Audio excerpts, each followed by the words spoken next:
Survival is all about staying alive under emergency conditions anywhere in the world.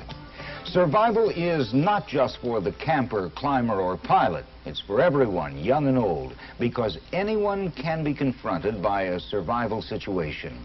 The more knowledge you have, the greater your confidence and ability to handle any situation. This program will provide you with that knowledge and the skills that will build that confidence. Lόφτυ Γουάισμαν served with the British Army's Elite Special Air Services, the SAS, for 26 years. After spending years learning survival techniques firsthand in the Arctic, desert, and jungle in such places as Malaya, Borneo, Aden, Belize, and Kenya, Lόφτυ became the chief survival instructor in the SAS. Since leaving the SAS, Lόφτυ established the School of Survival in England, which has students from all walks of life from all around the world. In 1986, Lόφτυ's book, the SAS Survival Handbook, was published, and it became the #2 bestseller in England. It's currently in print in 7 languages. In addition to these activities, Lόφτυ serves as a consultant to law enforcement agencies, corporations, security firms, and elite military units worldwide. Lόφτυ, are you ready to tell us what we need to know to survive in a harsh world? Yes, Steve, I sure am. Okay, so how did you get so involved in survival training, Lόφτυ? Survival is a basic military skill, and we never knew where we was going to find ourselves in the world, and we was always on the long line of resupply, and so we had to have the ability to live off the land. You know, I read in the newspaper about people who have survived in very difficult situations, and they aren't the kind of people you would expect to survive. What makes a survivor? Steve, they've all got one thing in common, and this is mental determination. Survival is all about, mental toughness. It's probably 80% of mental exercise and only 20% of physical exercise. Fitness must be important, though. Sure, the fitter you are, the better you can apply yourself. But remember, survival's for everyone, the young and the old, and it's no good, say, climbing a tree for 1,000 calories of fruit and you've expended 2,000 calories to obtain them. So we must think things through, assess the situation, make sure everyone is safe, give them all a job to do, and get the best from them. Okay, in order to do that, you've got a program. You've got a series of things you've got to think about. What do we have to think about to do that right? Okay, what we must learn about is food, fire, shelter, water, navigation, and medical. They're the main elements of survival. Well, that's an awfully lot to think about. How do I know what the priorities are? What should I think about first? Okay, what we do, Steve, we put all these elements into an acronym called PLAN. Now, P stands for protection, L for location, A, acquisition, and N for navigation. All right, tell me a little more. What do you mean by protection? Okay, however we find ourselves in a survival situation, be it an aircraft crashing and there's a likelihood of exploding fuel, we must have protection from further danger. So we evacuate the immediate area. Likewise, there might be an impending avalanche or a forest fire. We mustn't stay in its path. So protection from further danger, and then protection from the elements. We make a shelter to give us protection from the rain, the wind, or in the tropics, the sun. Next, location. We must put our signals out. We want to be found. And so we draw attention to ourselves by making signal fires, air panels, etc. Now, while we want to be rescued, we're going to be hungry and thirsty. So A stands for acquisition of food and for water. Then finally, navigation. Once we've used all the local resources in the area, we've got to think about moving out to safety if the rescue don't come maybe within 3 weeks, because we've used all the firewood, all the animals have been eaten, all the plants have been gone, and so what we must do is think about moving, because we're open to disease now. However good we practice personal and camp hygiene, we're going to soil the area, so now we think about moving. So navigation is the last thing we do. 3 to 4 weeks, that's a long time. How long do you need to be prepared to survive? Yep, there's no time limit on survival. We must survive all our life. It's a full-time job, and so life, we survive until we die. All right, I've got the right mental attitude. I know what's important. I've got a plan for putting that into effect. Is there anything I can take along with me to give me a little edge? Okay, Steve, we always say carry a survival tin. Now, this should be carried in a pocket at all times. Not when you go to the wild, but even in the town. Whether you go ballroom dancing or walking a dog. A small tin like this gives you the ability to make or acquire food, fire, shelter, water, navigation and medical. You'll see a lot of these items being used throughout the program. But basically, it's got a flint for lighting a fire, a small piece of candle, again for fire lighting, needle and thread for running repairs on clothing, a scalpel blade which you can skin, prepare game with, a flexible saw, some chemicals, medications, plasters for general abrasions, and it's a real bonus in a survival situation if you've got your tin with you. That's an awfully lot to find in a very small tin. Let's say I'm making a trip where the possibility of finding myself in a real emergency situation, a survival situation, is a little higher than the average trip. What else might I take along? Okay, Steve, everyone should also carry, when they go to the wild, a survival pouch. Now, there's much more equipment on here. This is on the belt, carried at all times. It's got a flashlight, which we can use for signalling, and also we'll show you how to light a fire with this. And there's a container which we can boil our water, cook our food in, with a stove, okay, for cooking, flares so we can be found, air marker panels, and a variety of stuff. Again, a lot of this you'll be seeing used on the program.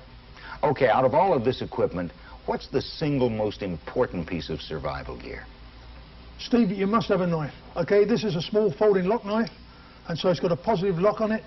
And again, we use this for making a shelter, preparing game, and lighting a fire. It's an essential part of our equipment, and we must look after it. That knife looks pretty small. What could I take along that'd be just a little bit more effective? Okay, Steve, this is a parang, and it's an excellent tool, not only for the jungle, but for anywhere in the world. Effectively, it's 3 tools in one. From here to here, it's very sharp, and we use this for skinning, preparing vegetables for cooking. From here to here, it's like the axe, and all the heavy work is done by cutting trees. And from here to here, again, it's very sharp, and we can use it for preparing skins for clothing, etc. Now, in the jungle, it gets very slick and sweaty, so we use the thong so it won't come out of the hand when we're using it. Now, in the jungle, if anyone gets injured, we've got to prepare a landing site for a helicopter. And many times in the regiment, we use these all the time for cutting large trees, mahoganies and teak, up to 4 foot in diameter, and it's got to be done fast so the helicopter can come in and save the guy's life. So we thoroughly recommend this. Also, in the jungle, it's possible to make a raft and float down a large river to safety. So anywhere in the world, the parang, okay, the serious adventure should carry one. Okay, Lofty, you've shown us a lot. Now, let's go out in the field and begin our survival training. Remember the acronym PLAN. P for protection. That's protection from further danger, then protection from the elements. L stands for location. We want to be found. A is acquisition on food and water. While we're waiting to be rescued, we're going to get hungry, and more important, we're going to be thirsty. N stands for navigation. If no one rescues us, finally we might have to walk to safety. Now, protection is our first concern. It's no good trying to build a shelter on a hilltop. We're going to be cold and exposed to the weather. So what we must have, our prime concern, is water. We're going to find water down in the valley. Also, we need material to build a shelter from, and hopefully find some food. This looks an ideal spot for a shelter, because one, there's plenty of material to build a shelter. It's near water, but not directly on it, so there's no risk of flooding. There's plenty of fuel for a fire. There's no deadfalls to come crashing down. There's no bees, wasps or hornets in the trees. And there's a nice open area to the front where we can lay out our emergency signals. Let's build a lean type shelter.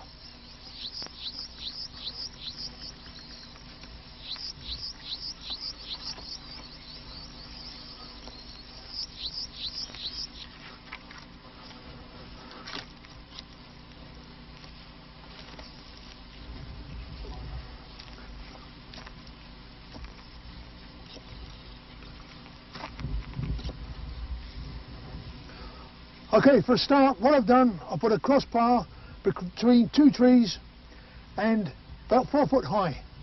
And then a 45-degree angle, I put the back stakes in. I've dug them in the ground and leant them forward. I've now got to put poles all the way along here, 45-degree angles, about 18 inches apart.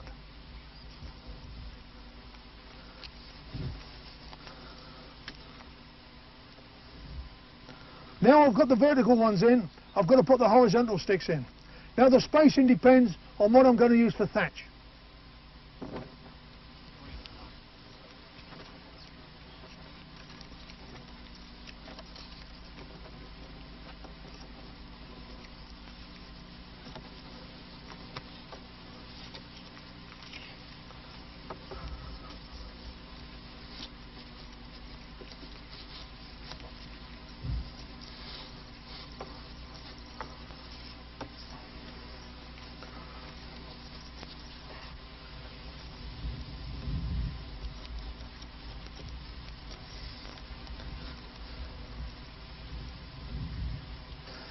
Make sure it's strong.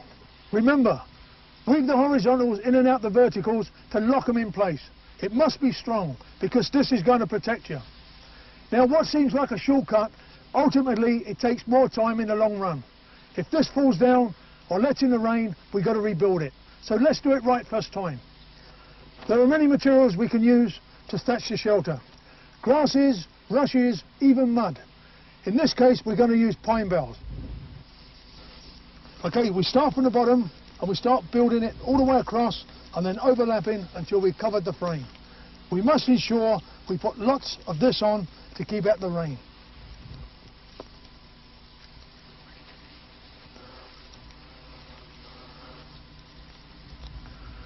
That's the back finished.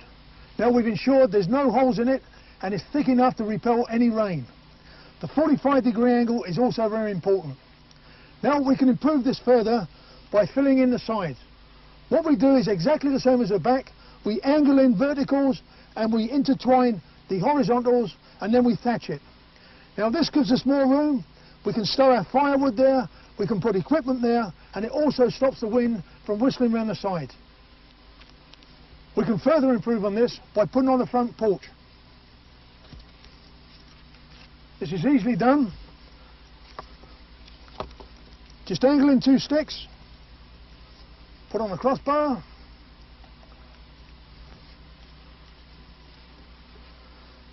and what we're going to do now is bring the thatch over, and this gives us more leg room, and also when we build a fire here we're going to get convection currents going right away to the back of the shelter. Now we've got paracord and we've got wire in the survival tin, but what we can do or what we can use is natural materials. This is just a vine, and if we take it easy enough, and this is green, we can get a lashing. So I'm just going to lash this on here. Now using a vine, it's important to keep it nice and tight and to overlap it several times, and it would be quite sturdy. Now to finish up, we just push it through between the two, take it round, and this will lock it securely in position.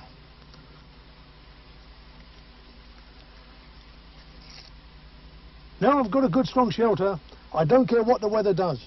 I'm going to be dry, and once I get a fire going, I'm going to be warm. Now the idea of this front porch is my fire's to the front, and I'm going to get convection currents going right away to the back of the shelter and keep me warm. This shelter is good for the rain, the wind and the snow. However, when I go to the tropics, I need to construct a different type of shelter. Let's go and have a look what I've got over here. This is a pole bed built in an A-frame. It's very strong, and the more weight you put on it, the stronger it becomes. Now this is ideal when you've got bad ground conditions, such as you find in the jungle with creepy crawlies and ants and termites. It gets you off the ground. Also, in hot climates, you need the cooling effect of the air going underneath the bed, keeping you cool. Now in the jungle, it rains very hard and it comes unexpectedly, so we need a shelter fast. This will keep me dry, and so will a parachute teepee. Let's go and see how we make one. This is a parachute teepee. It's easily put up, and remember, a parachute is part of our life-preserving equipment. Now as long as it's steep enough, it will repel the rain, it will keep off the wind, and in the sun it offers good shade. Why don't you come inside and have a look? As you can see, it's larger than it looks from the outside. Now remember, keep off the walls when it's raining and you won't get wet. Really interesting shelters, Lofty. If you were in a colder climate, the Arctic for instance, what would you use there? Okay, in the Arctic we would use the snow. We can either dig down and make a snow hole or build up and make an igloo. No matter where we find ourselves in the world, we can always make a shelter. In the desert we must have shade. So again, we can dig down, put some material up, get shade from the sun. On the plains we can dig down or use sod and build a shelter. So no matter where you find yourself in the world, there's always natural materials we can use. Let me ask you about the pole bed. I didn't quite see how you constructed that. Could you demonstrate that for us here? Okay, the pole bed, this is a model of it. We start by digging in, okay, our A-frame, dig them securely into the ground, and it's best if we can either lean them against a tree or build like a triangle and dig this one in, and this will prevent that from toppling. We then take our material, and in the sleeves provided we insert our poles, and then this goes on the top, And the more weight we put down on this, okay, the firmer it becomes. We now put our shelter over the top, making a basher, and this protects us from the elements. You know, I noticed in that last shot when you were inside the teepee, there wasn't a center pole. I would have expected a center pole. How do you handle that? With the parachute, what we do is at the apex, we got a cord and we tie a rock to this and we throw it over a convenient branch and we hoist it up, and as the parachute hangs down, we then peg it to the ground, making sure we got a nice steep angle, and we peg it nice and wide, and you can see how big it was. It gives us adequate protection. Really interesting. Okay, we've covered shelters. Now let's go back out in the field for another aspect of protection. Now we've built our shelter, we can consider lighting a fire. Now fire can mean the difference between life and death in a survival situation. We must be able to light a fire under any condition, anywhere in the world. Now there are three important points to remember. First, you stand in dead wood. 2, with a sharp knife, we feather our wood. And 3, keep your matches dry. Now I'll show you what I mean over here. This is the shaven wood. Remember, we take standing dead wood and we shave it with our sharp knife. What we do, we keep on turning the wood around and cutting slivers, and so one match will ignite this. Now any pieces drop in, they go in the fireplace and can be used. This is what we're going to use for our tinder. Now here's a selection of tinder. This one here is birch bark and it burns just like paper. This is burlap, and as long as it's natural material, i.e. it's not nylon or plastic, this is sisal, hemp or jute. Cotton wool, different dried grasses and sedges, and shaven wood.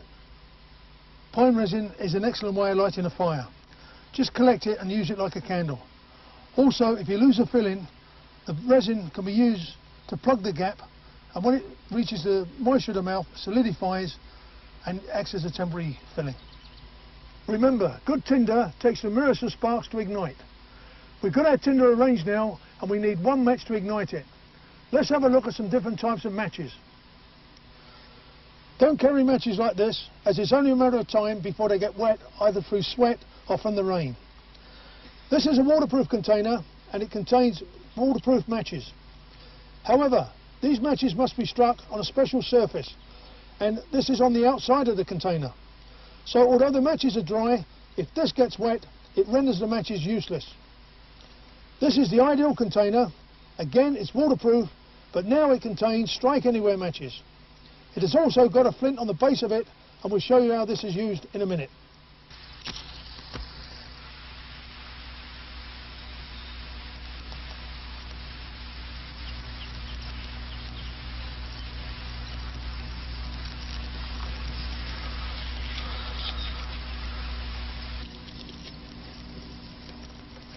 Okay, now we put on our kindling and arranging it like a wigwam.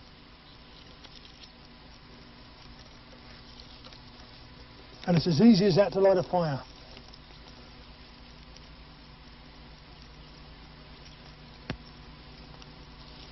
Don't disturb the fire, it doesn't like being disturbed. Just add to it. Once you've got a good hot fire going, then we start feeding on the main fuel. Now don't bother to cut these, just end feed them on and arrange them like a star.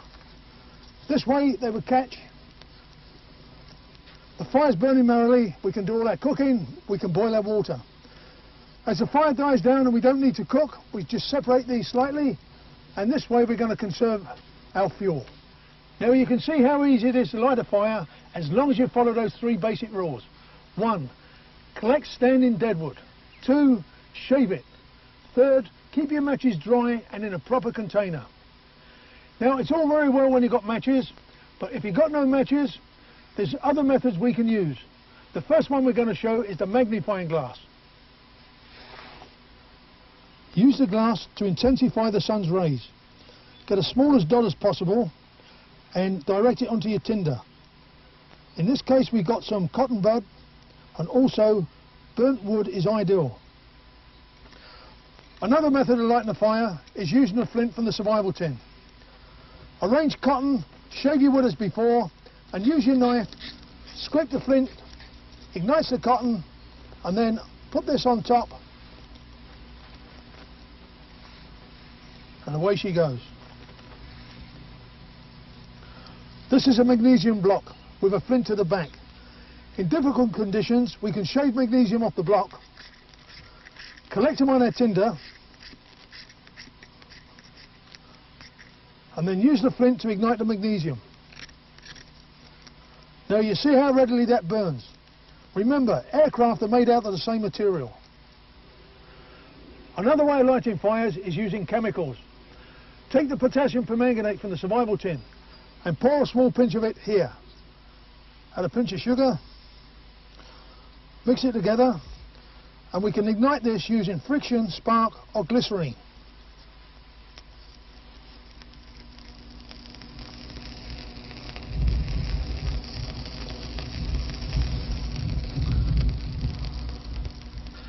It's unlikely that you've got potassium chlorate with you like this. However, it is found in some throat tablets.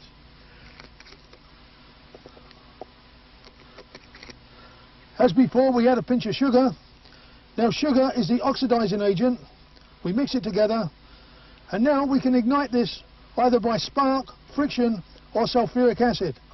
We find sulfuric acid in a battery in a vehicle.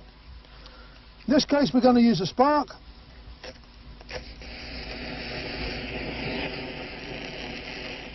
Now the last chemical we're going to look at is sodium chlorate. Now this is a common weed killer. I've prepared some here as before, just a pinch of sugar, and we're going to ignite it by spark.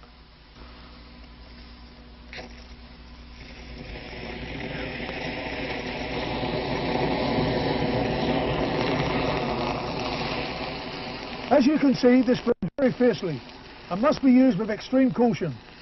It must only be used as an expedient survival technique. Now the next method I'm going to use is equally as dangerous. We're going to use ammunition and pyrotechnics. Now hunters and military personnel will probably have these with them. I'm going to carefully cut through the case and expose the propellant inside. Now we must do this carefully. I'm now going to cut through the wadding.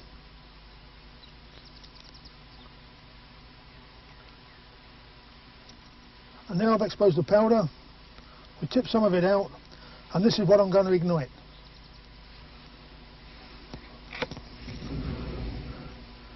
Now that burns very fast, so you must be prepared and have your fire prepared. Now we're going to go into pyrotechnics. Now flares contain magnesium, and we'll be foolish to start cutting these in half. So we're going to use another technique. Let's have a look over here. This is a typical distress flare. And when activated, it fires a solid block of magnesium at great speed. So to light a fire from it, I must do it very carefully. Here I prepared a fireplace with lots of energy absorbing material. And then I'm going to fire the flare into this, and it's going to ignite all the dry brush that I prepared there.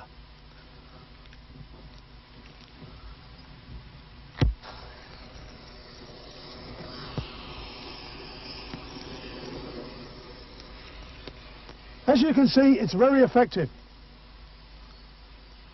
Most aircraft carry this type of flare gun.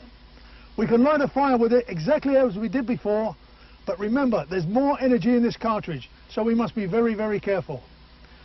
Now we've shown different ways of lighting fires, and when all else fails, we're going to go back to nature. We're going to use the bow drill method, 2 pieces of wood. Let's see how it's done. These are the components for the bow drill. We have the bow, cotton bandage, the baseboard, spindle and top board. What I'm going to do first is to prepare the baseboard for the spindle. I take my knife and I make it flat. I make a slight indentation so the spindle can rotate in it.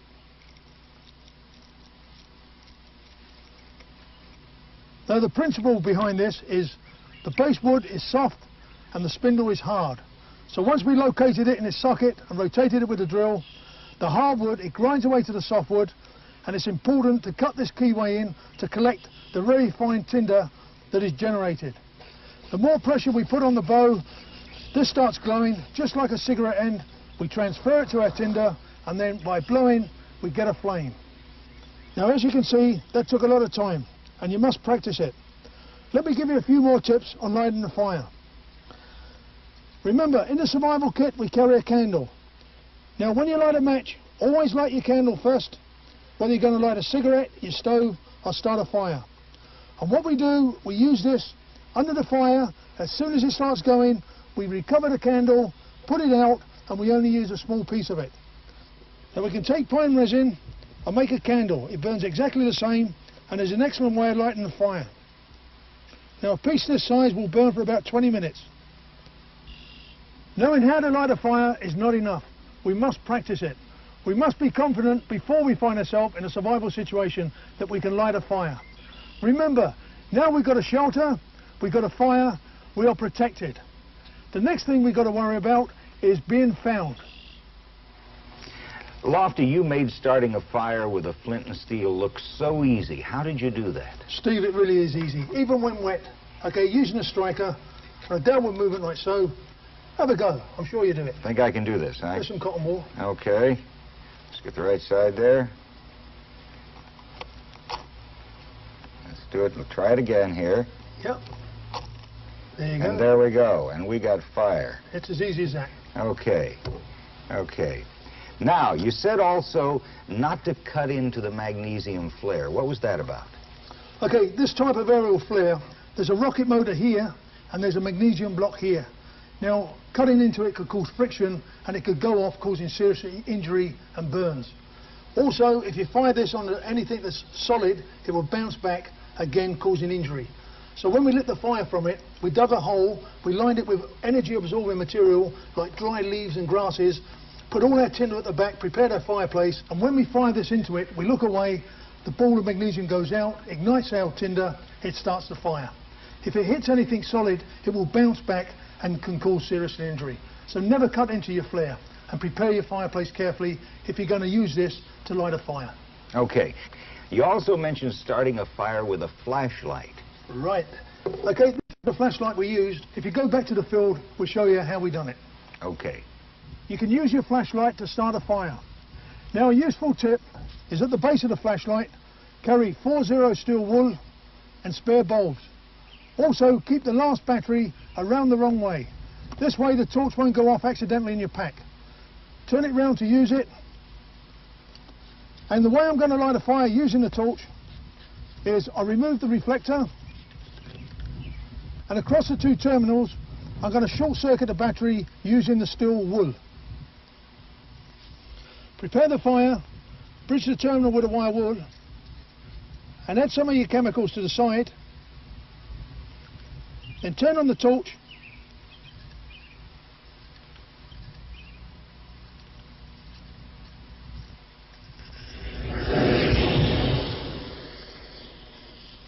And that's how easy it is to light the fire. Well, that seemed to work really well, but it didn't do the flashlight any good. No, it sure didn't, Steve. But remember, in a cold climate, we must have a fire. So if you've got no other means of lighting a fire, it's okay to sacrifice your flashlight. So remember, we must have fire. It's the difference between life and death in a cold situation. All right. Okay, we've covered protection. We've looked around our local area. We've gotten out of immediate danger. We've constructed a shelter, and we've got fire. And now we're ready for the next element in our plan.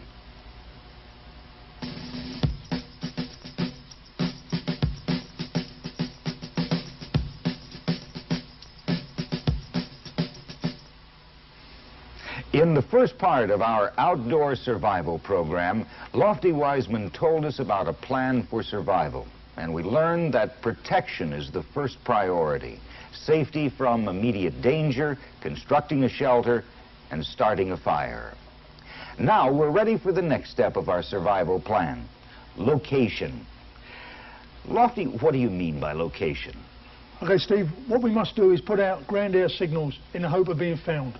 Now, regardless of what sort of journey we undergo, we always alert the authorities, be it the forest rangers or the coast guards, and we tell them where we're going, what time we're expected at the other end. So when we go missing, people are aware that we are maybe in danger, and they know where to search for us. However, in a survival situation, it arises because of freak weather, instrument failure, and we find ourselves somewhere on the ground and we ain't got a clue where we are. So we must have the ability to draw attention to ourselves. Okay, draw attention to ourselves. What visual signals can we make? Okay, the best one is the fire triangle. If you look here, this is what it looks like. Once we've got protection, we now go on to location. This entails putting out ground-to-air panels so we can be found. Here we got the fire triangle. It's a tripod dug into the ground with a platform built on it. On the platform, we prepare our fire exactly as we did before. We feather our wood, but now we use pine resin, any inflammable material from the aircraft or the wreckage, like petrol, oil, lubricants, rubber tyres, upholstery. So just one match will ignite it. We cover the whole thing in fir branches. Now this keeps it dry, it's off the ground, so no matter if it snows or floods, the fire is always dry. When we ignite this, we leave the green stuff on by day, this generates the smoke. Of a night, we take it off and we just have a bright flame. We've got spare wood underneath, and so all we're waiting for now is the aircraft to come and we ignite it. As you see, we've got 3 fires in a triangle. This is the international distress signal. All we've got to do now is cover this up and wait for aircraft. It seems to me there's a good chance that the aircraft will be long gone before you get your fires lit. Yeah, that's exactly right, Steve. However, the aircraft flies a particular pattern called a baseline search. What it does, it overlaps itself, covering the ground, flying up and down. So hopefully when the aircraft, passes you, you hear it's approaching, you light your fires, and it's probably missed them. However, eventually it will turn around, fly downwind again, and when it passes you this time, it should pick up your signals. So it's passed your signals, it's made a downward leg. On the way back, it sees your signals, it starts circling the area, indicating that it's seen you. So by day, it will circle your position, waggle its wings, and by night, it will flash its lights. And this will indicate that you've been discovered. Are there any other signals we should be thinking about? Yes, we've got to put out our ground air signals. This way we can communicate with the aircraft. Now, using the aluminum foil from the survival pouch, we can make different figures which are internationally understood. Now, this is nice and bright and it stands out well. Now, we can improvise this if we've got nothing else by using clothing. Most anoraks and sleeping bags, they're brightly coloured. Blues and oranges are great. We can also dig trenches down, or turn stones over, or even trample snow to make these figures which will stand out from the air. What figures do we have to know? Okay, it's real easy. If you remember this, F, I require food and water. Most important is 1 bar, I need immediate assistance. And an aircraft will take a lot of risk to come down and see what's wrong. Okay, 2 L's means all is well. So now you see Phil, it's real easy to remember. Now the aircraft will drop a message. Now initially the aircraft will be a fixed wing aircraft because it's got the range and duration. So it can't come down and land, so it would drop a message. And it will say something like, do you need assistance? So you say yes, affirmative. It drop another message, do you know where you are? Negative. So if we remember this, F-I-double-L, Y and N, affirmative, negative, that's all we need to know. Okay, that seems real simple. Now, are these panels going to attract an aircraft's attention, or is there a better way to do this? Most rescues have been effected by the use of a heliograph. And this is just a shiny, reflective material. It can be improvised, hubcap, piece of glass from the wreckage, or the shiny underside of your survival tin. In this case, we've got a heliograph or a signal mirror, and we just pick up the sun's rays on our hand, direct them up to the aircraft, and looking through the sighting hole, we use it as a signal mirror. Okay. Under ideal conditions, it's good for 15 miles. I recall that we used a flare to start a fire, but their primary purpose is signaling. What kinds would you carry? Okay, we carry smoke, flares, and also para-illuminating flares. And what we got, we always use a contrasting colour. In this case, we're using yellow smoke, and as you see, it stands out real well against the trees. So don't use green if you're in thick vegetation. Always a contrast. So any colour smoke is good as long as it stands out. All right, the smoke signal is good for the daytime. What do we do at night? Okay, Steve, we use our flare, and we must be careful. We must make sure there's no obstruction above where we're going to fire it, like we're underneath a tree, so we must be in the open. And also, when we fire it, keep it at arm's length and look away. Sometimes you do get particles coming back. Now, this particular flare goes up to 600 feet. It's very bright, and it can be seen from a long distance away. And if we've got the space and the room, we take an even bigger flare. Sure. Here you see a para-illuminating flare, and what it does, exactly the same. You must make sure there's no overhead obstruction. You fire it to the air and it probably goes up to 1,000 feet, and now it's suspended under a parachute, so it stays in the air for a long time, and so you've got more chance of being seen. Lofty, what about the EPIRBs, emergency radio beacons? These are small battery-operated transmitters that can be received by aircraft and now even by satellites. They're very lightweight, half a pound or so. Are these a good idea? Yeah, they sure are. If you've got the room to take them, you never got enough kit in an emergency situation. Yeah, they're excellent. All right. Now we've completed the second part of our plan for survival, location. We've constructed a fire triangle, learned how to communicate with aircraft with signal panels, heliograph, and flares. Next in our outdoor survival program, we'll talk about acquisition, getting what we need so we can survive until rescue comes. Water sustains life. If you follow any water course in the world, eventually it will lead you to safety. Now, 90% of all sickness in a survival situation is caused by drinking bad water. So what we must do is sterilize it. There are two ways of sterilizing water. One is by boiling, the second one is by chemicals. You can take your sterilizing tablets from the survival kit and we can use these to sterilize water. However, it's always best first to filter your water. I've got a filter here. Let's fill it up before we sterilize. Now, this is a canvas bag of porous material, and it allows water to drip to the bottom, and I'm going to collect it, and this is where I'm going to put my chlorine tablet. It's important, especially if I get my water from muddy puddles and it's heavily sedimented, because the chlorine in these tablets attack the major particles, leaving the water still suspect. Now we can carry one of these, but in a survival situation, we can improvise one. Let's have a look what I've got over here. This is an improvised filter made from a sock. What we got is a layer of charcoal, sand, and moss and grass. What we do now is pour the water through this and collect at the other end.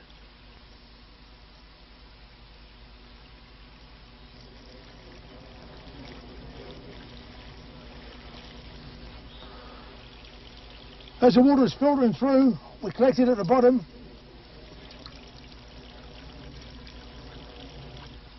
Here's a selection of water containers.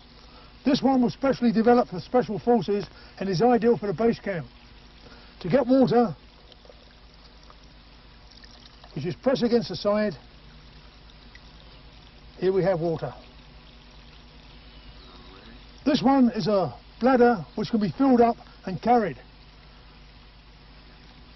Using the condom from the survival tin, we can carefully put 2 pints of water into it. We must wrap this up in cloth and use this just as a membrane. The best way of sterilising water is by boiling. If we're lucky enough to have a can, use the wire from the survival tin to make a handle. Never leave the tin balancing on burning embers or on rocks, as it will topple and you'll lose your water and probably put the fire out. Now boil the water for 7 minutes at sea level.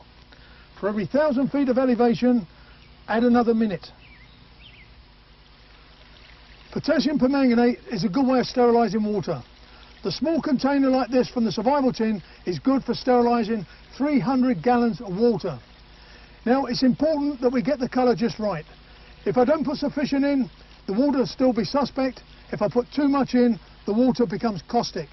So in a small amount of water like this, just 1 or 2 crystals is sufficient. And we go by colour. We want this to be a light pink.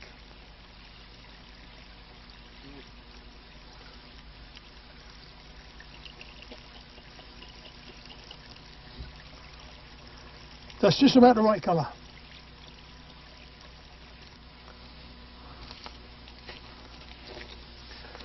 This is a dried up water course, and if we dig down long enough, deep enough, eventually we come to water. We can still collect that water, however, but we now can let the trees pump it up for us. Take a plastic bag and place it on the leaf of any green tree, and the tree acts as a pump. It takes the water from the ground and we get evaporation in the plastic bag, and all we've got to do is collect it without all the manual labour of digging for it. This is a solar still that we use in semi-arid and desert conditions. It's a metre square of plastic sheet. You dig a hole a metre square, 1 metre deep, and you arrange the plastic sheet and weight it so it forms a V. Now what happens, this causes condensation. Water, it forms underneath the V and it runs down to the bottom, and you need a container underneath to collect the moisture. We can make this more efficient by putting any green vegetation in it or urinating in it. To save disturbing the still, we can also use a siphon.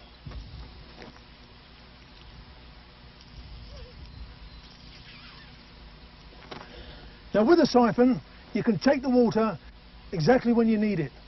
There's no need to purify the water, it's absolutely pure. Now as you can see in the still, it's also a good insect trap. Let's have a look underneath the still and see how much water we have collected. Under ideal conditions, this is good for a quart of water. We've got probably a pint here, spending 6 hours, so we're doing okay. Now, don't make these any bigger. The metre square is the optimum. If you need more water, carry more sheets of polythene and dig more solar stills. Ensure that the siphon is right to the bottom of your collector. Now, as you can see, the water is nice and pure and does not need sterilising. Remember, if you're going to urinate in here, make sure you do it before you put in the collecting pot. Another method of collecting water is a dew trap. Let's take a look at one. This is a dew trap. What we got now is clear plastic sheet in a hole 1 foot square and 1 foot deep. In the hole we place clean, smooth rocks. Now this still has been working all night for us. The way it works is the plastic cools off more rapidly than the hot stone, and this creates condensation. Now you must ensure you take the water out before the sun comes up. Otherwise it works in reverse and it starts evaporating the water that you've collected.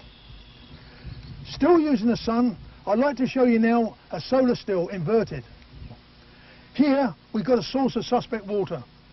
What we're going to do is take clear plastic sheet in, put it over the top of it, seal it around the bottom, and the sun's going to do the rest.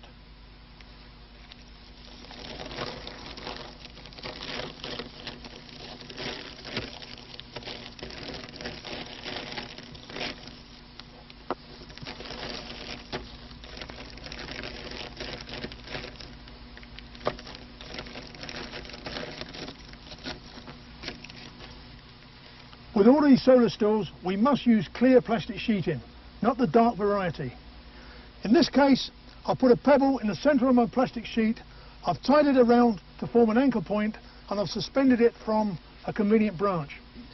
I've then formed a tent over the suspect water, and then I've carefully rolled the polythene inside, and this is going to trap the water as it evaporates inside my tent. I've sealed it all the way around the edge, and we leave this now, and the warmer the sun is, the better this works.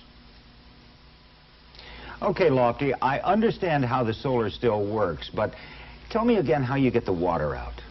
Okay, we carefully wrap the polythene underneath, and when we want the water, what we do, we start lifting it out from the side carefully and tilting it to the lowest part of the still, and in time we turn the still right upside down and the water's all collected in the polythene curl at the lowest point. After the water is filtered, like you did in the sock, is the water safe to drink at that point? No, Steve, we must always treat the water. Regardless of water source or how clear and sparkling the water looks, the filter only takes out the suspended matter, it don't take out the bacteria. So we must always treat what we got in our container, either by boiling or by chemicals. Okay, boiling water's okay if you have a metal container, but what if you don't have one? Okay, Steve, imagine this is a sheet of birch bark. We can fold this carefully, okay, fold in the sides, fold at the ends, make the creases to the rear, fold it over, do the same this end. What we made now is a coulerman. Now, if we put this, okay, on ashes filled with water, what we got moisture inside, indirect heat, and the water will boil in this without rupturing the vessel. Very clever. Lofty, why don't you sum up the important things we need to remember about water? Okay, Steve. Every living thing on Earth is dependent on water. So what we say is we go 3 minutes without air, 3 days without water, and 3 weeks without food, with no ill effects. So regardless of water source, we must always treat it.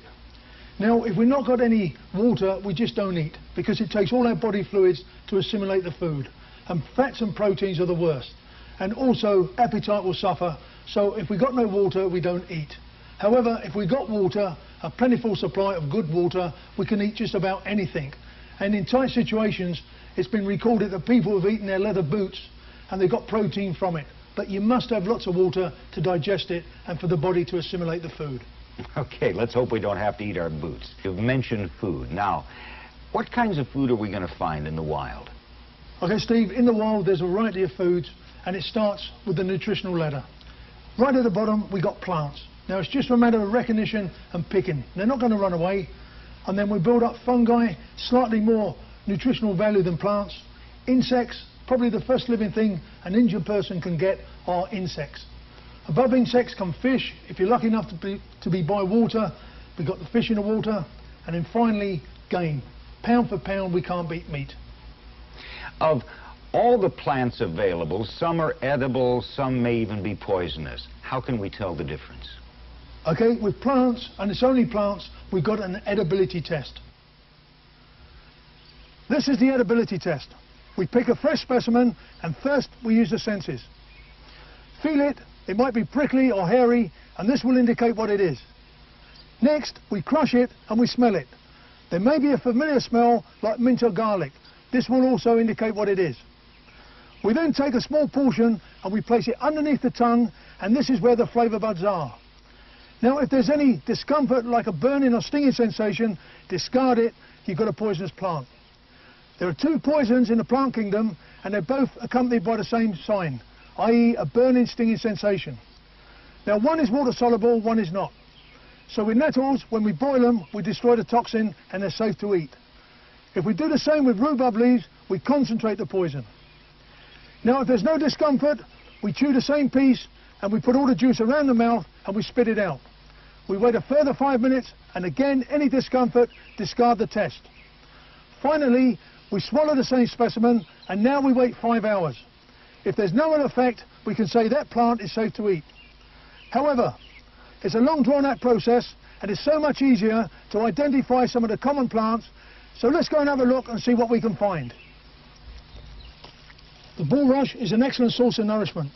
Now, in late summer, it's got the familiar seed spike on the top, and we can eat all parts of this. What we're looking for here is the rootstock. Now, the root of any plant is a storehouse, and it contains good starch, so it's an excellent source of nourishment. The dandelion is very common and easily recognised by its flower. When it's not in bloom, its distinctive leaf also helps to identify it. Now, all parts of the plant are edible, and we cook the leaf just like spinach. Now, the plant also has a taproot, and if we expose this, it's best by roasting the root, and it also makes a palatable coffee. We can also cook this like parsnip. The plantain is very common, and we can use it as spinach, but it does taste bitter. In late summer, it's got a seed spike here, which is full of seeds. Now, these seeds contain oil. If we put these in the soup, we're going to get good nutritional value. We can also use all the plant medicinally, where if we put it on a wound, it does help stop bleeding. Mint is an excellent flavouring when we add it to our stew. It's easily identified by its distinctive smell. We can also use it medicinally if we mix it with charcoal and take it for an upset stomach. The charcoal helps to draw the toxins, and the mint settles the stomach. The stinging nettle is an excellent source of nourishment. It's plentiful and it's easily identified. If you brush against it, you get stung, and the best way to remedy that is take a pinch of the plant, crush it, and rub it on the stung part. Now, the stinging sensation is caused by formic acid, and as soon as we boil this, that's eliminated. Now, the nettle contains vitamins and minerals, and we make a nettle tea by taking a handful of the leaf, boil it, and if we drink this, it's full of iron and it's a good pick-me-up. The dried stems are very tough and can be used as twine. Also, if we want to dye our clothing green, we just put it in with a selection of leaf, boil it all together, and we finish up with an olive drab material. You can make a useful tea using pine needles. Pine needles contain vitamins, especially vitamin C. Take a pint of water and boil it, allow it to cool. Take a handful of pine needles and let them seep in the water. Now don't boil the needles in the water, otherwise you'll destroy the vitamin content.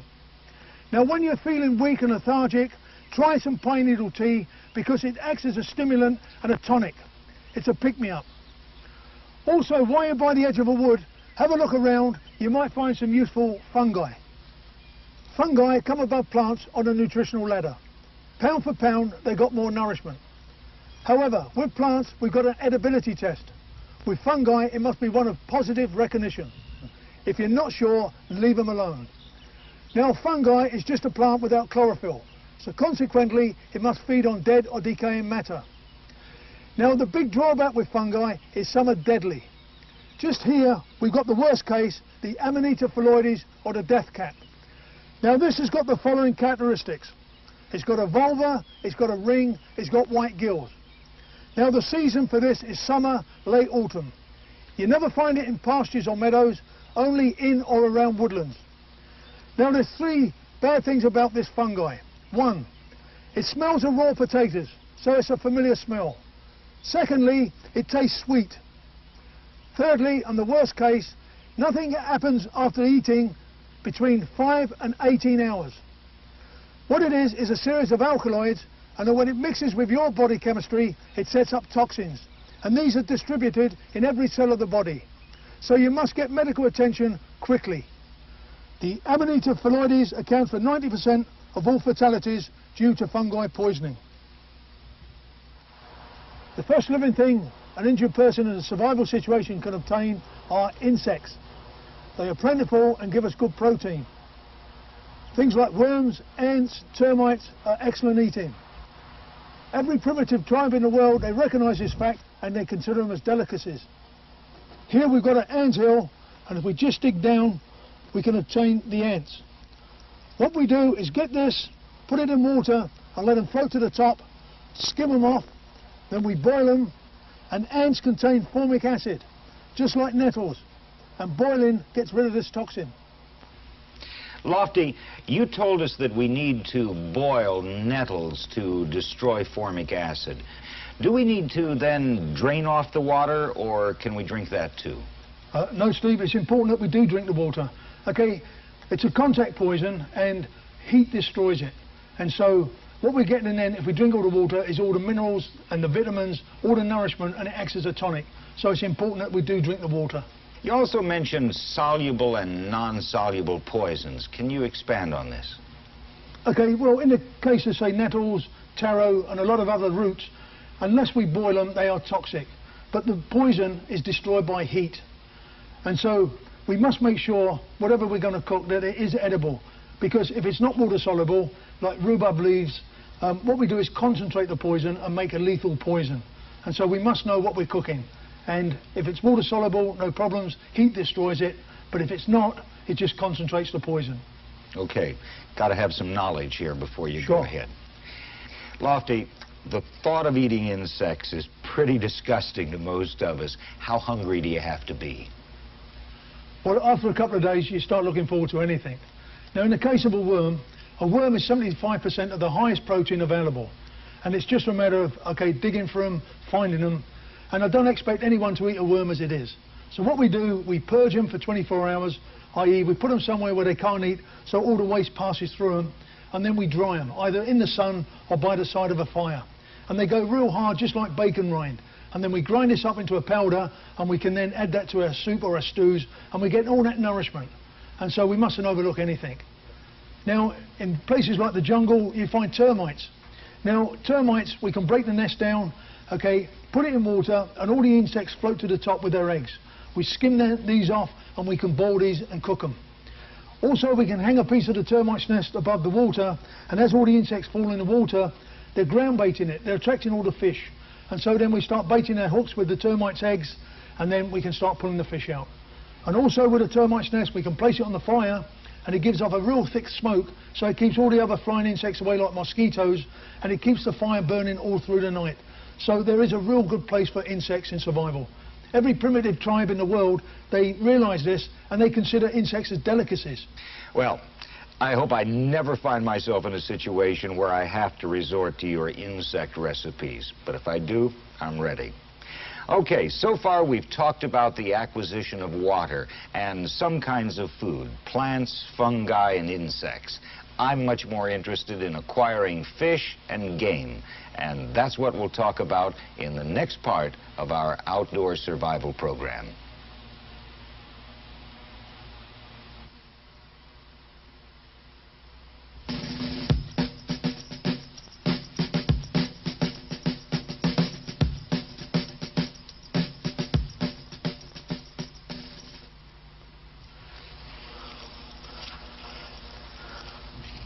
This looks a great spot for fishing. Remember, fish is fourth on the nutritional ladder. We've already had plants, fungi and insects, and fish are an excellent source of food. Now, unlike game, we do not have to mask our scent, and fish are quite easy to catch. The methods we're going to use are nightline and a gill net. Now, for the nightline, we must have bait, and the best bait are worms. Let's see if we can find some worms. To find worms, we want to come away from the water's edge, because worms like well-drained soil. To find worms, we want to look under rocks, stumps, or even dig down in good earth. This looks a likely spot. Let's have a check under the rocks.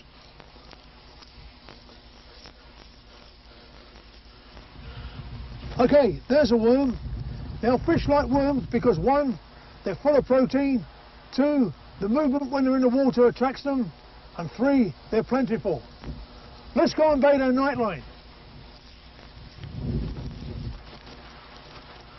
This is a nightline. It's a length of parachute cord, weighted at one end with a rock, and coming off it at 3-foot intervals are fish line hooks baited with a worm. Take your line out from your survival tin, attach it to the line, bait the hook with a worm, and now we're ready to fish for ground feeders, mid feeders and surface feeders. Now the top line has also been known to take water birds. We're ready now. Let's go and launch it in the lake.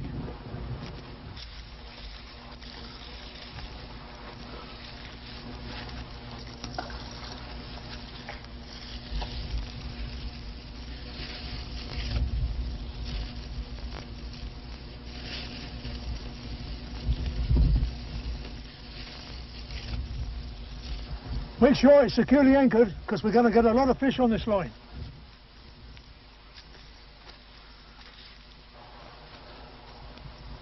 This is a gill net. We place this vertically in the water and we securely anchor it on either bank. And small fish and large fish are tangled in the net. The small fish get tangled by the gills, that's why we call it a gill net. Now all of this, it rolls up very small, so we should include it in our survival kit. However, if we've got parachute cord, we can easily make one. Let's see how this is done. This is nylon parachute cord, and it's made up of many strands, each one very strong. We can separate these easily just by pulling them out. Now, it's a good habit to make your bootlaces of parachute cord. Double up your strand, and we use a knot called the prussic knot. It goes over once, over twice, and goes through itself. And then we pull it tight.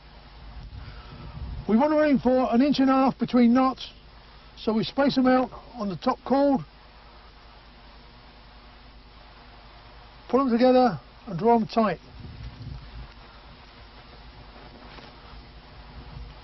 To show you the principle, I'll just do 3. Then once we've got the vertical ones hanging, okay, we take the inside pair and we tie them with a simple overhand knot.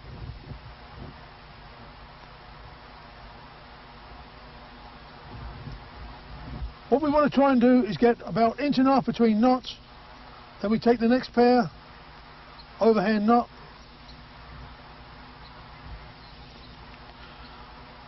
The next pair, and now you can see the net being formed. Now this seems like a lot of work, but remember, we might have injured people or old people with us. And this is good therapy for them, and it makes them feel useful and adding to the contribution in a survival situation. Now once this is done, this is how we put it in the water. I've securely anchored one end to the bank, and you must make sure it's real tight because we're going to catch a lot of fish this way. I then carefully pick the net up, and I'm going to walk around the edge of the bay, paying the net out as I go. When I reach the other side, I securely anchor this end to the bank. I must ensure the net is straight down in the water, that way we're going to catch lots of fish.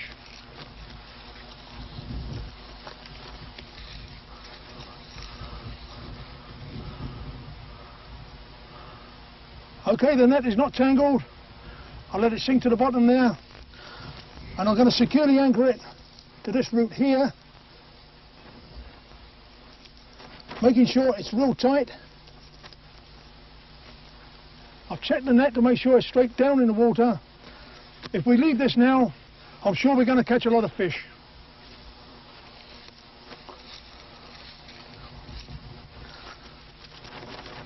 It's easy to make a spear, and this is good for night fishing. If you've got a flashlight, you shine it on the surface of the water, and this will attract fish. Then they can be speared. You can also take the beta light from your survival tin, place this in shallow water, and again fish will be attracted and can be speared. If the moon is out, any shiny object like aluminum foil will also attract fish. Now the spear is easily made. Just take a forked stick, add a third prong, and sharpen each prong and fire harden them. This makes them more efficient. Make sure it is strongly constructed. You know, I'd like to see again how you constructed that fish net. Why don't you show me the knot you used using this larger line so our audience can see. I'll just hold this out here. Okay, Steve, we double our line over, then it goes around once, around twice, and then we catch the two ends through the middle, pull them all the way through, tighten it up. There's your prusik knot. Really useful knot. Okay, fishing is okay if we're by water, but what if we're not? We then got to go to game. Now, pound for pound, you can't beat meat, and we must have protein for tissue regrowth. So if we cut ourselves or got any injury, we must have protein to heal ourselves. So now, unlike fish, we've got a certain amount of skill to learn. We've got to mask our scent when we lay our snares, and also we've got to recognise the game trail. How are we going to catch this game?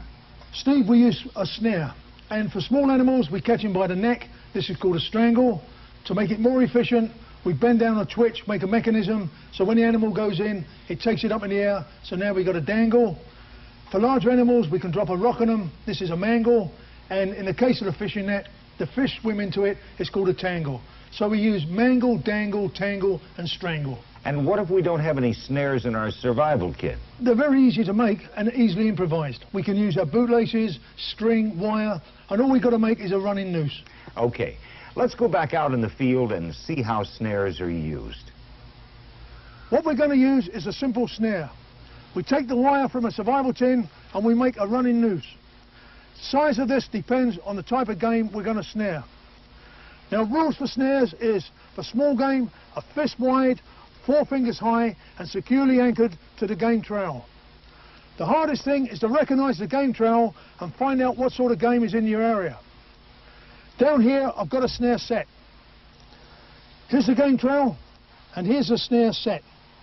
We must camouflage a scent from the snare before using it. The best way of doing this is smoking it over the fire. What we got here is the snare, a fist wide, 4 fingers high, securely anchored, and we use small sticks to keep the noose apart. This traps from either direction. Further along the game trail, I've got some more traps set. Now, to make the snare more efficient, we incorporate it using spring tension, and the snare is set exactly as before, but attached to a mechanism. To set the snare, we engage the toggle, keeping the head out the way, and arranging the snare on the game trail. Fist wide, 4 fingers high, attached now to the mechanism. So now when the animal comes into the snare, it releases and the animal flies up into the air. For larger game, we need a different mechanism. Now on the game trail, we've got a platform trap.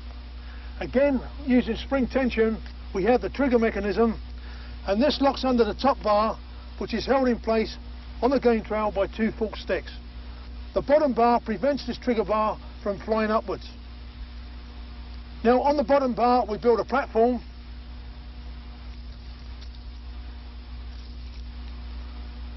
and on this we spread some grass, and now we use a foot snare. This can be nice and big, so now when the animal treads on the snare, it releases a mechanism, down it goes, flies up, taking the animal by the leg. This is a variation of the platform trap, and we still use the same mechanism. But now, what stops the trigger bar from flying upwards is this small twig that is anchored at one end by a small stake, and it's restraining the trigger bar from flying upwards. There's a small stake this end. We now, across the game trail, put a foot snare. It's laid down, the animal comes along, and it steads on this bar, down it goes, and up flies the animal. And finally, we have a leg brake snare. Now the traps we got set have been working for us. We got something to bait the snares with, making life easier. In this case, we got the trigger bar. It goes underneath here, and is locked in position by the bait bar. This restrains it from going forward, and underneath the bait we put the leg noose, so when the animal comes to feed, he stands here, he takes the bait, calls it to release, and securely anchoring the animal by the leg. Lofty, some of those traps look pretty dangerous. You wouldn't want one of your party to walk into one, would you? No, you surely wouldn't. Remember, they are for survival only. Never set them, if you want to practice these mechanisms, on a place where humans or domestic animals could be snared. They are purely for survival only. Okay, good safety tip. Now, our gill nets have been in the stream for a while now. Let's go back and see how they did. Now, we've had plenty of plants, but I'm really looking forward to some protein. For long-term survival, we must have protein. Let's hope the net provides.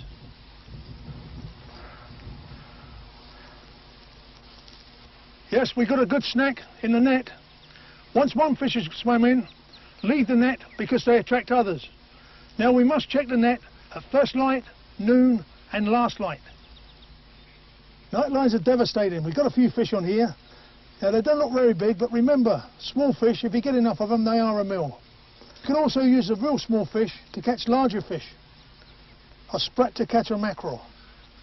Now this is an ideal way of fishing because it leaves you free to do other things in the camp, more essential camp duties. And these are working for you all the time. Leave them unattended. Fish are high on a nutritional ladder coming above insects. Remember, night lines and gill nets, they're lethal. If there's fish in the water, they will take them. Now once we got the fish, we've got to prepare it. This is how we do it. There's the anal orifice, and what I'm going to do, insert the knife and split it right the way to the head.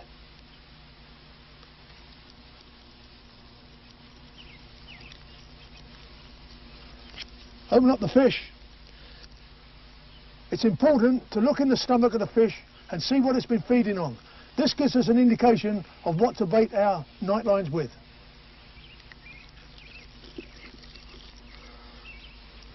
Okay, we use the guts for fish bait again.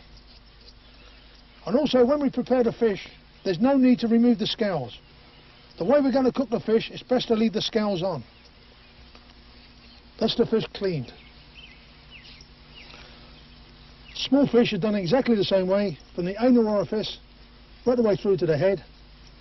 Just open them up and scoop it out. Again, see what they've been eating.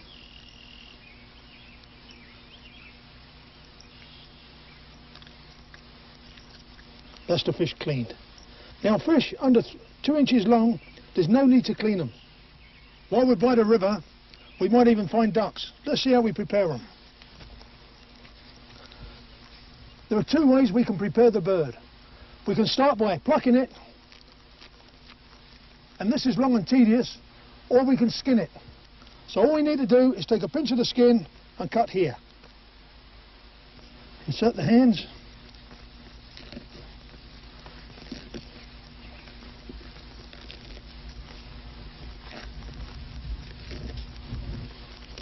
Okay, twist the wing off.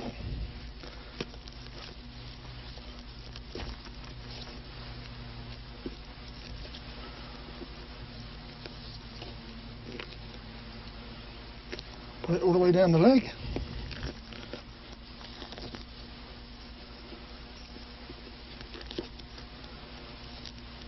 Take it all the way down to the tail.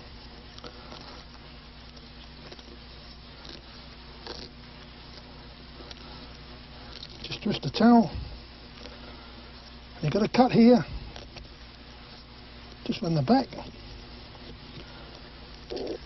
Pardon me. Okay, expose the neck. And you need your knife again here.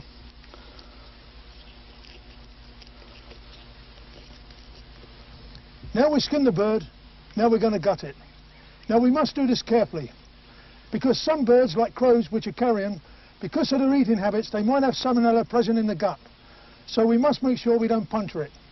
Now the easiest way to contract a disease from any game is through a break in the skin.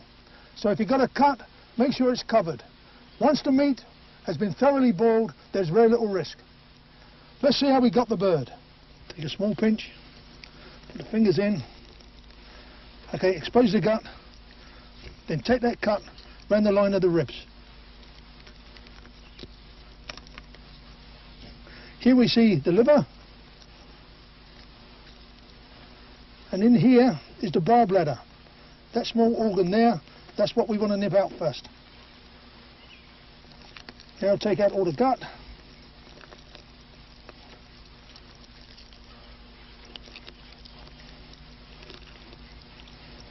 Make sure it's clean all the way to the back, and again all the way to the front.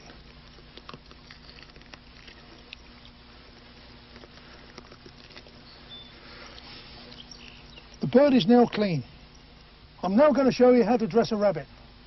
Now with large game, we always cut the throat. Hang them upside down and bleed them. Now retain that blood because it contains salt and vitamins. What I'm going to do to the rabbit, first I'm going to skin it. Second, I'm going to gut it, and then I'm going to joint it. So first we take a small pinch of skin here and we cut. Then put the knife down and put the fingers in. It's important at this stage not to burst the gut. Now as soon as you do this after killing, the easiest it's going to be to skin it.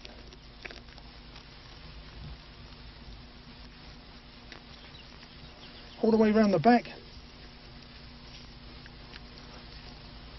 Take it all the way down each leg.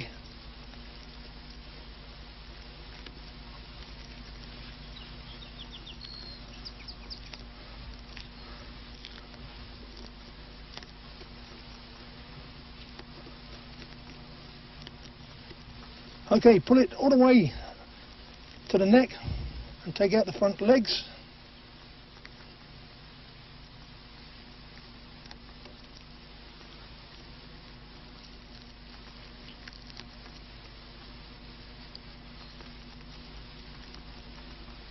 Okay, pull the skin as far up the neck as you can,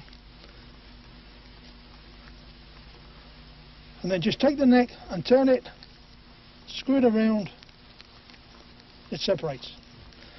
Now the skin is an excellent source of clothing, and also we can make moccasins from it. A little bit of fur around the legs to come off.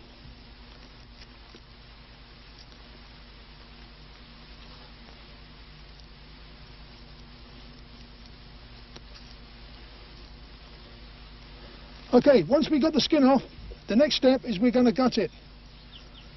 Now take a small pinch of the gut, just a small incision, fingers in, and we pull it fore and aft and just let it all hang out. Now kidneys, we're going to retain the kidneys, and more important, we want the liver. There's a liver, nice and healthy. Remember, it's a natural food. We've recovered the kidneys and the liver, but the rest of the guts we're going to use to bait our traps with. Now to finish cleaning, I've got to do the chest cavity and also make sure it's clean right the way through to the back. Okay, there's the chest cavity through this membrane. So open it up, and there we see the heart and the lungs. These must be removed. And again, we're going to use these to bait our traps with. Okay, most important is the rear end. Now this tube has got to come out, and if you get hold of the towel, just pull it through, and that should draw out the lower intestine, making sure we're clean all the way through to the back.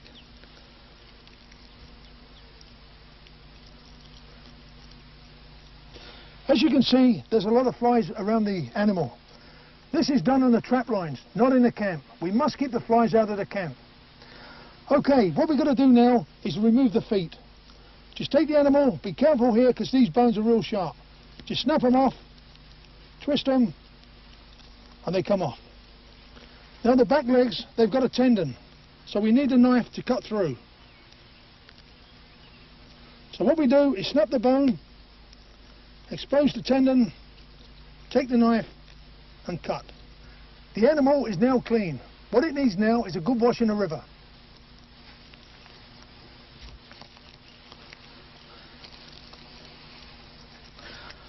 I'm going to prepare this bird using a scalpel blade from the survival tin. Now to joint it, first I'm going to remove the legs. Just cut through here, expose the bone, go around the bone,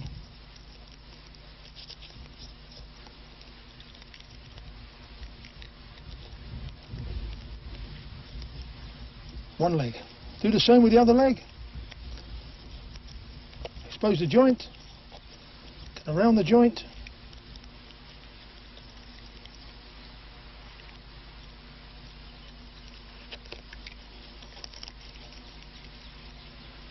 all the way around the back.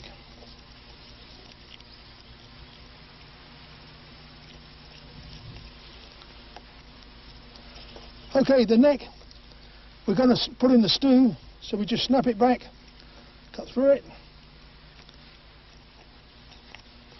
We can then snap that off.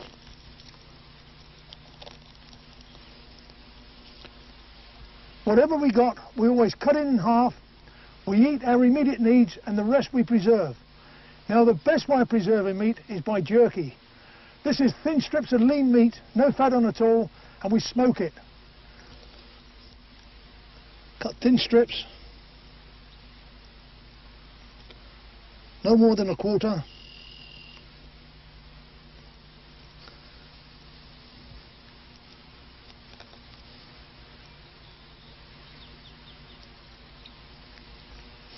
That's what we're going to hang up in the smoker. Next I'm going to make the stew. I'm going to use everything, the bones, the feet, and we're going to get all the nourishment we can. Boiling is the best way of preparing food. It's the safest as we destroy all germs, and secondly, we lose very little of the nutrients. Now, when cooking meat, place this in a pot first and bring it to the boil and then reduce it to a simmer. Then start adding your plants, fungi and insects, as these take less cooking time. In the pot I've got some of that duck. Let's add some of the herbs to it. Add your nettle, dandelion and mint. Not only have we got the meat to eat, but we've got that rich juicy gravy. Now drink this as it acts just like a tonic. Now this is just about ready, so let's swing it off the fire. You can still cook if you've not got a pot. Let's take a look how over here. This is a pit fire and we can cook over it, but we do lose some of the nutrients as all the fat drips into the fire and are wasted.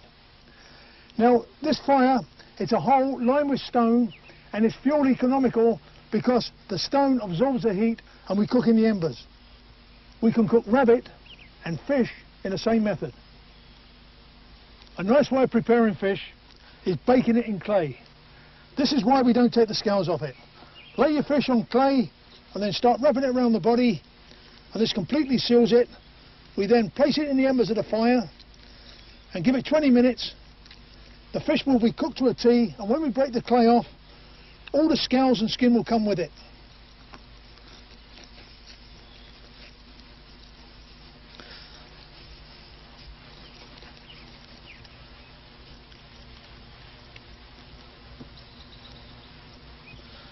Now she's ready for the embers.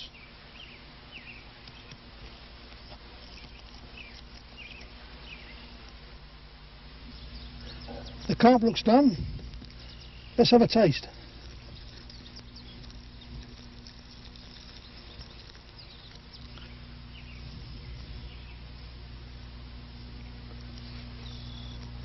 That really is nice.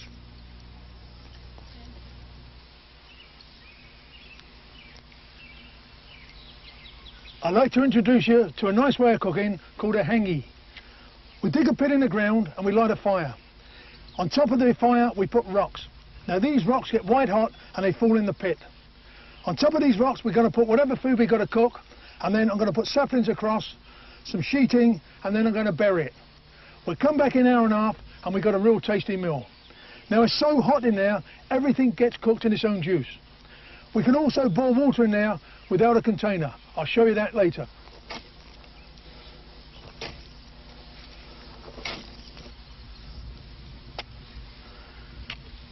Now we sealed the oven, it's acting like a giant pressure cooker.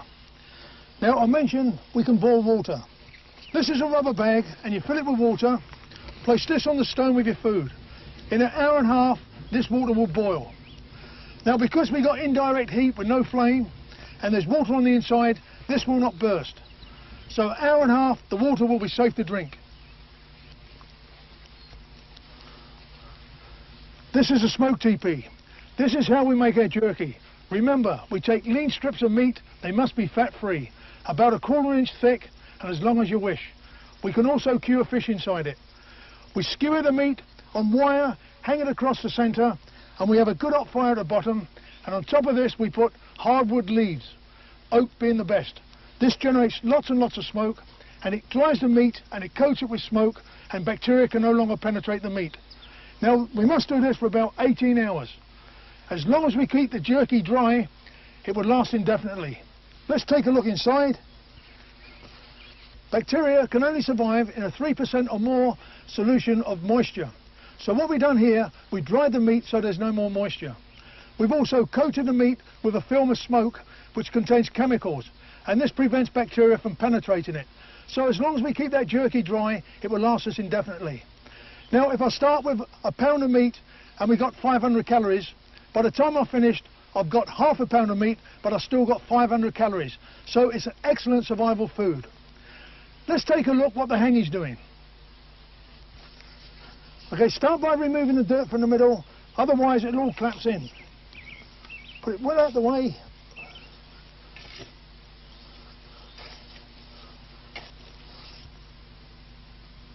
This has been cooking for 2 hours. Once we get all the dirt off the sacking, peel it back carefully, and already the smell's hit my nostrils. This looks really good. The duck's cooked to a T. Let's have a look at the potatoes. Let's take a look inside. That's nicely cooked. It tastes real good too. Now food is going to help us keep condition. And because we started preserving food, if ever we got to walk to safety, we got some food to take with us. During this last field segment, you mentioned when preparing the rabbit that we should bleed the animal and save the blood. What do we do with the blood collected? Okay, it's always important, Steve, to save the blood because it's one of the few sources of salt that can be obtained in a survival situation. And so what we do, okay, bleed the animal by cutting the throat, collecting the blood, and allowing it to congeal, and it goes just like a hard cake. Now by putting this in our soups and stews, we're getting all the vitamins, minerals, and most important, salt from the blood, and it's going to help us maintain our health. Is it important to limit activity in order to reduce our caloric intake? Yes, it sure is, Steve. We must be calorie conscious. Calories are like dollar bills. We've got to keep them in our wallet. So if I was just to lie on the floor and do nothing, I would use something like 800 calories. This is my basic rate of metabolism. I use calories to help me breathe, the muscles to support my frame, and to keep a constant temperature. The moment I start walking around, collecting firewood, getting water, I can double this to 1,500 calories. Now, in normal everyday life, we're probably on something like 3,500 calories. Depends on what profession you're doing. So in a survival situation, we're looking for something like 1,500 calories. So we mustn't waste any calorie. Okay, so we work at half pace and we rest as much as we can. Okay, suppose we've been in a location for 3 weeks and no rescue has come. We have to find our way to civilization. And that brings us to the last element in our plan for survival, navigation. What's the first thing we should know? Okay, a most important item to carry is a compass. Now, there's different types of compasses we can carry, and we should never partake on a journey without a compass. Here we got a prismatic, a silver, and a button compass. What would you do if you lost your compass? Okay, we can still maintain a heading by using what nature gives us. Okay, first we can use the shadow tip method. Now we just take a stick about 1 meter tall and we place it in open ground and we mark the extent of the shadow. Now the sun rises in the east and it sets in the west and the southerly arc. So as it's traversing around the sky, it moves. And so we wait something like 20 minutes and we mark the extent of the second shadow. We then draw a line through the 2 points and this gives us an east-west line. So then we got 90 degrees to this and we get a north-south line. Now also we can use the wind. Now we must know before we set out on any journey things like topographical information, which way the land lies, rivers flow, etc. We should also find out where the particular prevailing wind blows. Now this will give us an indication and we can see how plants are affected by it, and if we know the wind is in a certain direction, the way it sculptures maybe sand dunes or snow drifts, we can also get a direction from that. Now also we can use plants. Now plants get attracted by the sun and all the prolific blossoms and fruit is always on the southern side of a tree. So if we look at a cross section of a tree, okay, we see which is the side with the most leaf on and blossom, and again this is an indication of a direction. Tell me, there's something I've always wondered if it's true. Does moss really grow on the north side of tree trunks? Strictly speaking, no.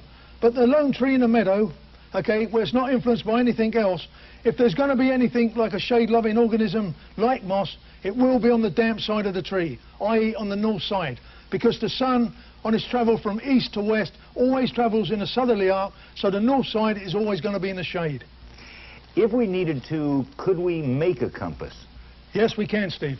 All we need is to take the needle from the survival tin, and we need a power source of at least 2 volts. And then from positive, wrap the needle with 12 coils of insulated wire back into negative, and what we've done is energize the needle. Now we know if we've done it because we touch it to metal and we can feel it attracting. This is exactly how they make compass needles in a factory. Now what we do now is put it on a leaf or a small piece of wood and float it on water, and it will settle down and point north and south, the point being north. Now there's other methods. If we put the needle in the ground at an angle of 78 degrees, and this is the angle where the magnetic field enters Earth at this particular point on Earth. And so what we do, we strike it 4 times with metal. It mustn't be stainless or copper or brass, but mild steel, i.e. a knife.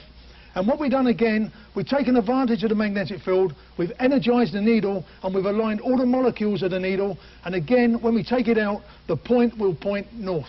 Again, put it on grass or a leaf, float it on water, and it will give us north-south line. And there's one other method we can use. If you've got a magnet with you, just stroke the needle with a magnet, and again, it lines up all the molecules of the metal. They will point north and south, and we can maintain a direction this way. Okay, do we always travel by day? In difficult country, like mountainous or woods, yes, because otherwise we're prone to injury. But however, when we go to the desert, we travel at night. So if we have to travel by night, we have a whole different set of navigation problems. How do we do it? At night, we've got to use the stars. Now, the stars, they're all in constellations, and they all revolve one star, Polaris. And this is the only star in the sky that's not moving. So, to indicate Polaris, it's not the brightest star. We need these pointers to be able to pick it out. So the first one we're going to is the Plough, also known as the Big Dipper or the Panhandle. Now what we do, we go to the 2 pointers and we go 4 times the distance, and you see we come to Polaris. Now the Plough is only in the sky at certain times of the year, and the further south we go, we start losing it. So we need to know another constellation. Now real opposite the Plough comes Cassiopeia, and again if we go to the 2 extreme left stars, and then using the center star of the 2, 4 times that distance, and we come to Polaris again. Now, further south we go again, we start losing Cassiopeia. So now we use Orion. Now, the belt of Orion, the 3 stars, is smack above the equator. So to get north, we just go to the extreme right-hand side of the constellation and draw a line, and as it comes over our head, that's going to point north. So no matter where we find ourselves, we can always get a direction from the stars. Well, Lofty, we've learned a lot from this outdoor survival program. We know we have to have a plan for survival. P for protection, L for location, A for acquisition, and N for navigation. I wouldn't want to be in a real survival situation without the skills you've taught us today. Do you have any final thoughts for us? You now have the benefit of my knowledge that has taken me a lifetime of training and experience to acquire. But don't think just watching this video makes you a survivor. What you must do is go out and practice these new learnt skills. Now look at survival training as a pyramid. The base is the will to survive. Remember, this is a basic instinct, it's in everyone, but it's getting weaker and weaker as we get more civilized. So we must start on a firm foundation, otherwise the pyramid will topple. So on the bottom is the will to survive. Now above this we add all the knowledge. Now there's a lot of knowledge in this video, and this is what we must practice. Remember, survival is a practical subject, so we must turn this knowledge into skills. Practice what you're seeing. It's no good just talking about it. We must know how to light a fire, how to procure food, and all the other skills shown. Now to top off the pyramid comes kit. Remember, we must be prepared. So we always carry our survival tin and our knife, and if the conditions dictate, we carry a parang. So we must be prepared. Now with all the kit and the knowledge, we are now ready to tackle anything, and we can now survive anywhere in the world. Before we leave, could you show us just what sort of equipment you carry for survival? This is my survival kit, Steve, and remember, it's the peak of the pyramid. Let's remove these compasses. Okay, starting with the button compass, what else have we got in the tin? Heliograph for attracting attention. We can also use the shiny surface of the inside of the lid.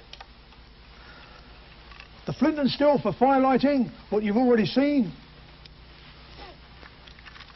Brass wire from where we make our snares, and also the pot handle, or any time we need a firm fixing. This is the beta light, and again it gives us 10 years of continuous light. We can read our maps with it, we can make notes at night using this. The scalpel blade, it's very sharp, and you saw this being used to make jerky from the duck. Now the cotton wool is ideal for lighting fire, but also it stops all the contents of the tin from rattling, so it keeps it nice and snug and secure. Now with the medication, I'll come back to this, but basically potassium permanganate. I'll show you what sort of solutions we can make from it. Now with medications, it's very important to have as much medical knowledge prior to any journey as possible. So the more knowledge you got will dictate what sort of pills you're going to carry. But think through what ailments are you likely to get in a survival situation, and probably one of pain, so we need an analgesic, maybe an antihistamine if we get stung. Also, if we're in a malaria area, we're going to need anti-malaria tablets. Okay, this is the wire saw. Again, it's a flexible saw. It will cut wood, bone and metal. A small piece of candle. This is ideal for lighting fire under difficult conditions. The medical swab, again for cleaning up a wound prior to binding. Fishing kit. And remember, a small hook catches large fish and small fish, whereas a large hook will only catch large fish. Puri tabs. This is good when it's not convenient to boil our water. This is the second method. Remember, we filter our water first and then we add the Puri tab. This is a condom, and again, this will carry 2 pints of water. Remember, we only use this as a membrane. We must wrap it inside something more solid, like our jacket, and then we can carry it safely. And finally, plasters. These are for minor abrasions or blisters. Okay, cover the wound with the plaster, and it's going to be more comfortable. Okay, now with the potassium permanganate, what we're looking to do is, you've seen it lighting fire, but now we mix it to this solution and you see it's light red. This is good for sterilizing water. We make it till it's a darker red coming up for crimson, and again we use this for an antiseptic. And finally, this is a dark purple, and we use it as an antifungicidal when we get splits between our toes, athlete's foot. This is what we treat it with. So potassium permanganate is a real versatile chemical to carry, and it's got all them uses. Now you've got the knowledge and you know what kit to take, leave the comfort of your house, get up in the hills, go to the woods and put all this into practice. Remember, survival is a practical skill.